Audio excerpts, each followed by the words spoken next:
Good morning, students. In previous video we have seen the factors or the transcription units. Now today we are going to learn the actual process of the transcription. The transcription process is divided into the three steps: initiation, elongation, termination. Initiation, elongation and termination. First we will see the initiation phase. As we know, DNA is a double helical structure. DNA चा हा इथं दिसतोय हा double helical strand आहे. एका साईडला 5 prime end 5 prime 3 prime 3 prime ह्याचा इथं 5 प्राइम एंड. तर DNA डबल हेलिकल हा जो स्ट्रक्चर लांबच्या लांब जो DNA हेलिकल आहे, या DNA वरती jeans they are present. Genes they are present and the message for the protein synthesis is present on these genes, in these genes. Now suppose for example here this gene is present, here this gene is present or this message is present here. मागच्या व्हिडिओमध्ये पण आपण बघितलं आहे, हा जो message असतो protein सिंथेसिससाठीचा समजा इथं प्रेझेंट आहे. हा जो मेसेज आहे हा मेसेज mRNA जो असतो हा mRNA DNA कडून कॉपी करतो आणि ही जी प्रोसेस असते त्याला म्हणतो आपण ट्रान्स्क्रिप्शन. प्रोटीन सिंथेसिससाठीची लागणारी सगळी जी इन्फॉर्मेशन असते किंवा जी सगळी माहिती असते ती ह्या जीन्समध्ये मॅसेजच्या किंवा कोडच्या फॉर्ममध्ये साठवलेली असते. Now here this, as we know, this is the promoter genes. हा प्रमोटर जीन आहे. हा promoter gene double helical structure जे असतं DNAचं त्याच्या 5 प्राइम एंडला अटॅच होतो. देन स्ट्रक्चरल जीन जे असतात हे स्ट्रक्चरल जीन्स इथं डबल हेलिकल स्ट्रक्चरवरती हे स्कॅटर्ड असतात. फंक्शनल युनिट्स असतात हे स्ट्रक्चरल जीन म्हणजे. आणि हा असतो तो टर्मिनेटर फॅक्टर. टर्मिनेटर फॅक्टर हा 3 प्राइम एंडला अटॅच होतो. Then RNA polymerase protein synthesis सुरू mRNA सिंथेसिससाठीचं लागणारं जे एन्झाईम असतं ते असतं RNA पॉलिमरेज सेकंड. तर हे RNA पॉलिमरेज जे एन्झाईम आहे हे एन्झाईम हे प्रमोटर जी साईट असते 5 प्राइम एंडला त्या 5 प्राइम एंडच्या प्रमोटर साईटला येऊन बाइंड होतं. RNA पॉलिमरेज बाइंड झाल्यानंतर हा इथं डबल हेलिकल DNAचं जे स्ट्रक्चर असतं हे double helical DNA structure it get opens. हे जे स्ट्रँड्स असतात हे स्ट्रँड्स ओपन होतात. ओपन झाल्यानंतर ह्याचा हा ट्रान्स्क्रिप्शन बबल तयार होतो. इथं हा ट्रान्स्क्रिप्शन बबल आपल्याला दिसतोय डायग्रॅममध्ये. हा ट्रान्स्क्रिप्शन बबल तयार होतो. नाव धिस ट्रान्स्क्रिप्शन बबल इथं आहे ही त्याची प्रमोटर साईट 5 प्राइम एंडला आहे ती प्रमोटर साईट. प्रमोटर साईटला RNA पॉलिमरेज येऊन बाइंड झालेला आहे. त्याच्यामुळं इथं हा ट्रान्स्क्रिप्शन बबल तयार झालेला आहे. DNA ओपन अप झालेला आहे. तर ह्याच्यामध्ये 2 स्ट्रँडपैकी एक जो स्ट्रँड असतो हा टेम्पलेट स्ट्रँड म्हणून काम करतो किंवा नॉन कोडिंग स्ट्रँड असतो हा. अँड दुसरा जो स्ट्रँड असतो हा नॉन टेम्पलेट स्ट्रँड असतो किंवा कोडिंग स्ट्रँड असतो, त्याला सेन्स स्ट्रँड असं सुद्धा म्हणतात. तर इथं हे जे ह्या ओपन अप झालेला जो स्ट्रँड असतो याच्यावरती न्यूक्लिओटाइड्स प्रेझेंट असतात. आपल्याला माहिती आहे इथं हे न्यूक्लिओटाइड प्रेझेंट असतात. DNAवरचे हे न्यूक्लिओटाइड ॲडेनिन, ग्वानिन, सायटोसिन आणि थायमिन हे इथं प्रेझेंट असतात. RNAवरचे जे न्यूक्लिओटाइड असतात ते आपल्याला माहीत आहे thymine is replaced by the uracil. Polymerase bind झाल्यानंतर DNA ओपन अप होतो, ट्रान्स्क्रिप्शन बबल फॉर्म होतो, त्यालाच आपण ट्रान्स्क्रिप्शन बबल फॉर्म होतो. And then this strand, one strand acts as a template strand and another strand acts as a non-template, or one strand acts as a coding strand. Then RNA polymerase जरी इथं promoter साईटला bind झाला तरी actual जे ट्रान्स्क्रिप्शनची जी process आहे ही अजून सुरुवात झालेली नसते. अजून ही ट्रान्स्क्रिप्शनची प्रोसेस सुरू होत नाही. जोपर्यंत ट्रान्स्क्रिप्शन सुरुवात करण्यासाठीचा जो इनिशिएशन फॅक्टर असतो ट्रान्स्क्रिप्शनमध्ये तो असतो सिग्मा. हा सिग्मा फॅक्टर जो आहे हा sigma factor it comes and binds and then process of transcription starts. and as RNA polymerase, हा RNA polymerase जसजसा पुढं जाईल, DNA चा हा लांबच्या लांब स्ट्रँड आहे त्याच्यामुळं हा RNA polymerase जसजसा पुढं जातो तसा सिग्मा फॅक्टर जो आहे हा सिग्मा फॅक्टर रिमूव्ह होतो किंवा निघून जातो. RNA पॉलिमरेज जसा प्रोसीड होतो तसा हा सिग्मा फॅक्टर जो असतो हा रिमूव्ह होतो. Now next phase is the elongation phase. Elongation फेजमध्ये इनिशिएशन फेजमध्ये आपण बघितलं आहे RNA सिग्मा फॅक्टर जो आहे RNA पॉलिमरेजला येऊन बाइंड होतो. देन इथं हा दाखवलेला आहे आपल्याला दिसतोय RNA पॉलिमरेज सेकंड जो आहे ह्याला सिग्मा फॅक्टर किंवा इनिशिएशन फॅक्टर जो आहे 5' एंडला अटॅच झालेला आहे. तर इथं इनिशिएशन किंवा सुरुवात करण्यासाठीचा जो सिक्वेन्स असतो तो असतो TA. हा TA जेव्हा सिक्वेन्स इथं त्याला सापडतो किंवा DNAवरचा TA सिक्वेन्स जेव्हा येतो तेव्हा त्या पर्टिक्युलर सिक्वेन्सला ट्रान्स्क्रिप्शन जे आहे किंवा ट्रान्स्क्रिप्शनची जी प्रोसेस आहे ती सुरू होते. TA आणि हे जे असतं प्रोकॅरियोटिक ज्या सेल्स असतात त्याच्यामध्ये -25 म्हणजे इकडचं -25 घ्यायचे, इथे इकडचे 25 सिक्वेन्स आणि प्लस इकडं घ्यायचा. अँड TA हा जेव्हा सिक्वेन्स येतो तेव्हा इथं इनिशिएशन जे आहे हे इनिशिएशन फॅक्टर सिग्मा अटॅच झाल्यानंतर ट्रान्स्क्रिप्शन प्रोसेसला सुरुवात होते आणि mRNA जो असतो हा mRNAचं जे सिंथेसिस असतं किंवा mRNA जो आहे हा 3' to 5' सिंथेसिस व्हायला सुरुवात होते. इथं अटॅच झाल्यानंतर इथं हा पॉलिपेप्टाइड जेन आहे हे हा mRNA जो आहे हा त्याचं कॉम्प्लिमेंटरी जे न्यूक्लिओटाइड्स असतात तो कॉम्प्लिमेंटरी न्यूक्लिओटाइड इथं जोडत जातो आणि लांबच्या लांब पॉलिपेप्टाइड ही चेन तयार होते. तर ही पॉलिपेप्टाइड चेन हा जसजसा बबल पुढं होत जातो तसा एक अशी सिक्वेन्स येते किंवा अशी एक स्टेज येते तिथं त्यांना टर्मिनेटर 3' एंडला आपल्याला माहिती आहे हा बबल जसं प्रोटीन्स इथं अटॅच होत जातील तसतसा हा जो बबल आहे ट्रान्स्क्रिप्शन बबल जो असतो हा पुढं सरकत जातो आणि एक अशी स्टेज येते जिथं त्याला टर्मिनेशन फॅक्टर बाइंड होतो किंवा टर्मिनेशन फॅक्टर तिथं त्याला मिळतो. टर्मिनेशन बबल जो आहे हा रिचेस टू द टर्मिनेटर साईटपर्यंत हा जो बबल आहे हा पोचतो. अँड ही जी सगळी प्रोसेस आहे सिक्वेन्स जो आहे हा सगळा प्रोसेस जी असते ट्रान्स्क्रिप्शनची इट गेट टर्मिनेटेड. आता हा टर्मिनेटर फॅक्टर आपल्याला माहीत आहे हा RH किंवा rho factor. This rho factor binds and the process of transcription stops.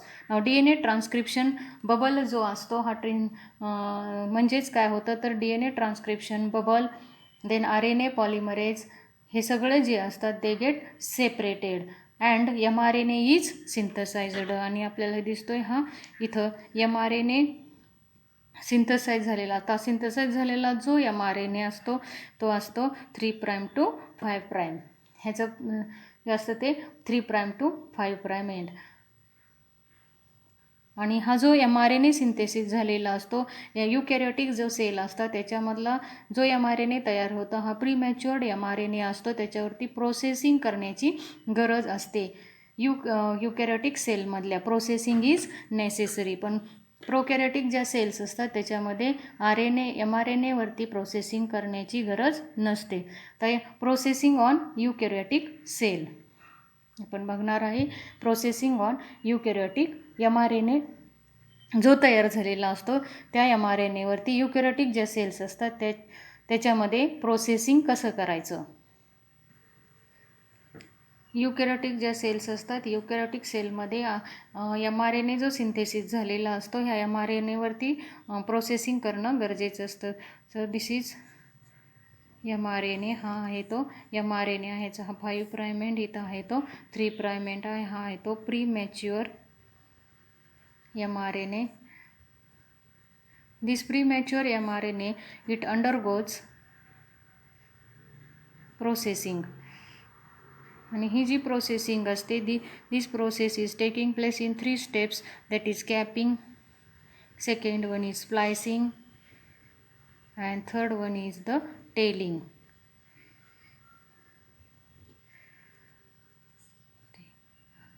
Double single stranded हा mRNA आहे.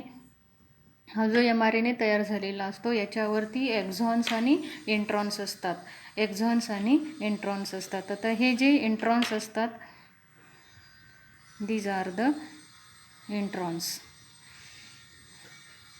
आणि आपल्याला माहिती आहे इंट्रॉन्स जे असतात ते नॉन कोडिंग असतात किंवा त्याच्यावरती कोणतीही इन्फॉर्मेशन नसते. हे आहेत ते इंट्रॉन्स,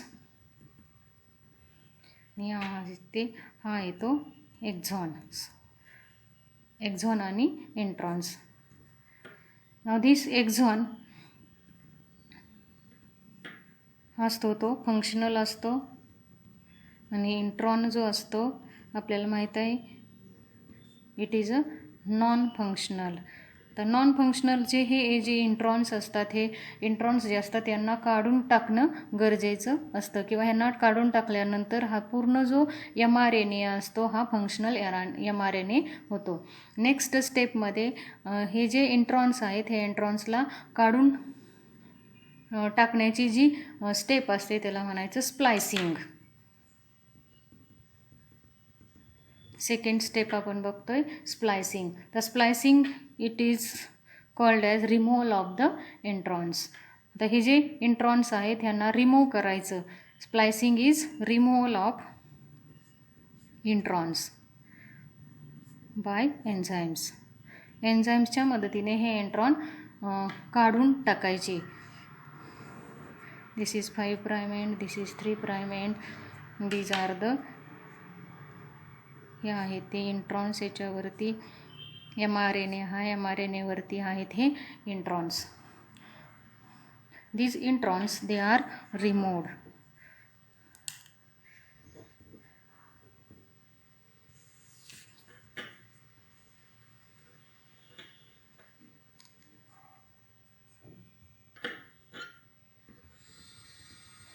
हे इंट्रॉन रिमूव्ह करायचे.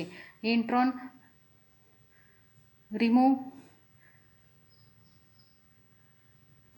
तर हा mRNA 5 प्राइम 3 प्राइम. ते नेक्स्ट स्टेप असते ती कॅपिंग. तर हे कॅपिंगमध्ये 5 प्राइम जो एंड असतो mRNAचा, ह्या 5 प्राइम एंडला एक कॅप घालायची, आणि ही जी कॅप असते ही कॅप असते MgPP, म्हणजे methyl guanosine triphosphate.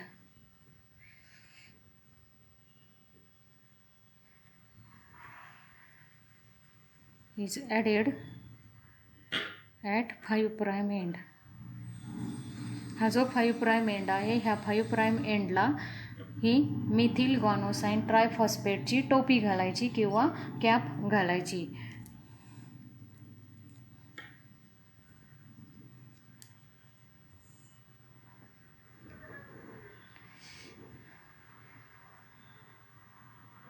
Five prime end हा 3 प्राइम एंड mRNAचा.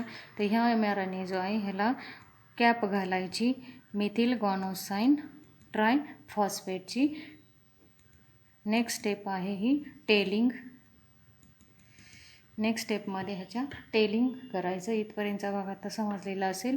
5 प्राइम mRNAचा जो असतो याला कॅप घालायची मिथिल ग्वानोसाइन ट्रायफॉस्फेटची, आणि आता हा 3 प्राइम जो एंड आहे ह्या 3 प्राइम एंडला टेल जोडायची, त्याला म्हणायचं टेलिंग. आता ही जी टेल असते ही टेल कशी जोडायची ते आपण बघूया.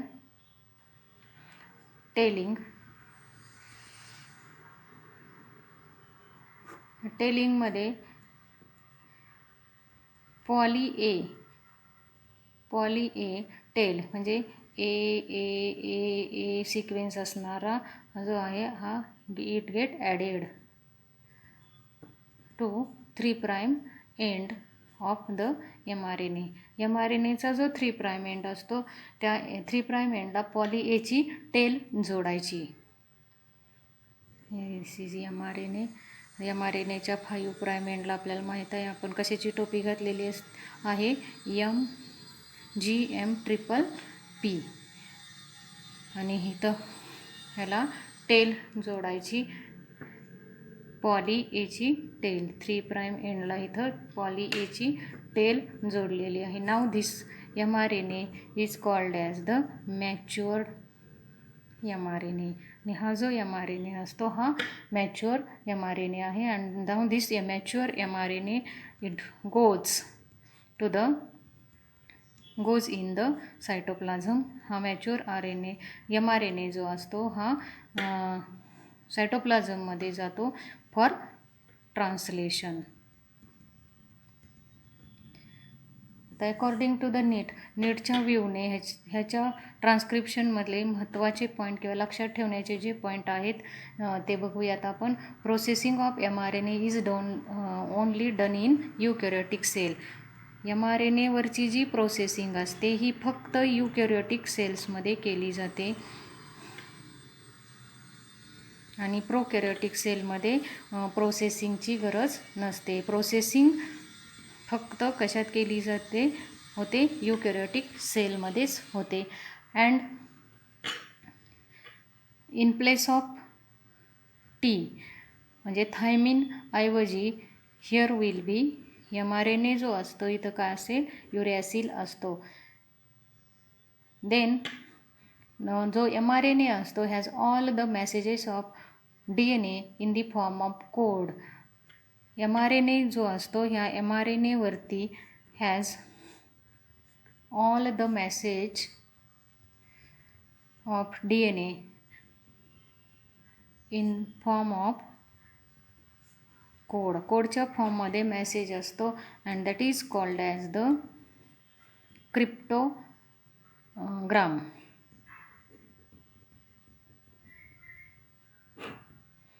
नेक्स्ट प्रोसेस प्रोटीन सिंथेसिसमधली ट्रान्सलेशन नेक्स्ट व्हिडिओमध्ये आपण पाहणार आहे.